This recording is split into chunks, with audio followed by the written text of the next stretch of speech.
Square plus bx plus c equals to 0 అనే quadratic equation ఉంది. ఆ ఈక్వేషన్కి బి స్క్వేర్ మైనస్ 4ac అనే discriminant ఉంది. ఆ డిస్క్రిమినెంట్ అనేది 0 కన్నా ఎక్కువ అయితే ఈ క్వాడ్రాటిక్ ఈక్వేషన్ యొక్క రూట్స్ అనేవి ఏమవుతాయి అని అడుగుతున్నారు. ఈ క్వాడ్రాటిక్ ఈక్వేషన్కి రూట్స్ ఏమవుతాయి అంటే రియల్ అండ్ డిస్టింక్ట్ అవుతాయి. అండ్ సెకండ్ క్వశ్చన్, ఇక్కడ ax square plus bx plus c equals to 0 అనే క్వాడ్రాటిక్ ఈక్వేషన్ ఉంది. ఈ ఈక్వేషన్కి బి స్క్వేర్ మైనస్ 4ac అనే డిస్క్రిమినెంట్ ఉంది. ఆ డిస్క్రిమినెంట్ అనేది 0కి ఈక్వల్ అవుతుంది. అయితే ఆ రూట్స్ అనేవి ఏమవుతాయి అని అడుగుతున్నారు. డిస్క్రిమినెంట్ అనేది ఈక్వల్స్ టు 0 అయితే ఆ రూట్స్ అనేవి రియల్ అండ్ ఈక్వల్ అవుతాయి. నెక్స్ట్ క్వశ్చన్, ఇక్కడ మనకి ax square plus bx plus c equals to 0 అనే క్వాడ్రాటిక్ ఈక్వేషన్ ఇచ్చారు. ఆ ఈక్వేషన్కి బి స్క్వేర్ మైనస్ 4ac అనే డిస్క్రిమినెంట్ ఉందని చెప్పారు. ఆ డిస్క్రిమినెంట్ అనేది 0 కన్నా చిన్నదని చెప్పారు. అయితే ఈ క్వాడ్రాటిక్ ఈక్వేషన్ యొక్క రూట్స్ ఏమవుతాయి అని అడుగుతున్నారు. ఈ క్వాడ్రాటిక్ ఈక్వేషన్ యొక్క రూట్స్ అనేవి రియల్ అవ్వవు, అంటే నాట్ రియల్. దాన్నే మనం ఏమనుకోవచ్చు అంటే ఇమాజినరీ. ఆ రూట్స్ అనేవి ఇమాజినరీ అవుతాయి.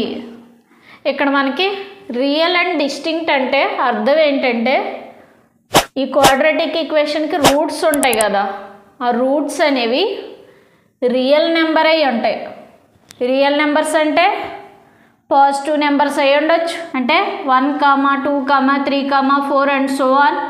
0 అవి ఉండొచ్చు, నెగిటివ్ నెంబర్స్ అవి ఉండొచ్చు, అండ్ p/q ఫామ్లో రాసయ్యి ఉండొచ్చు.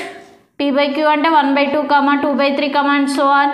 p/q ఫామ్లో రాయలేనివి అవ్వచ్చు, అంటే √2, √3 అండ్ సో ఆన్.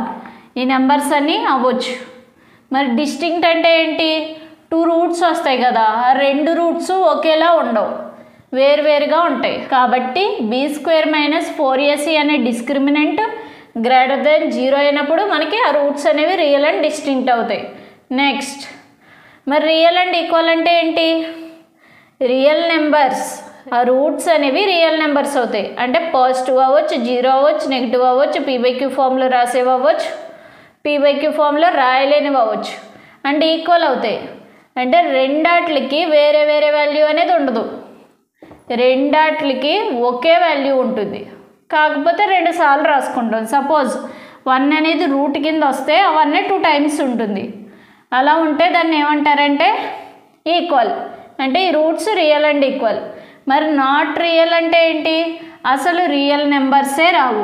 ఈ నెంబర్స్లో ఏ నెంబర్స్ కూడా ఈ b square minus 4ac less than 0కి రావు, ఇమాజినరీ వస్తాయి.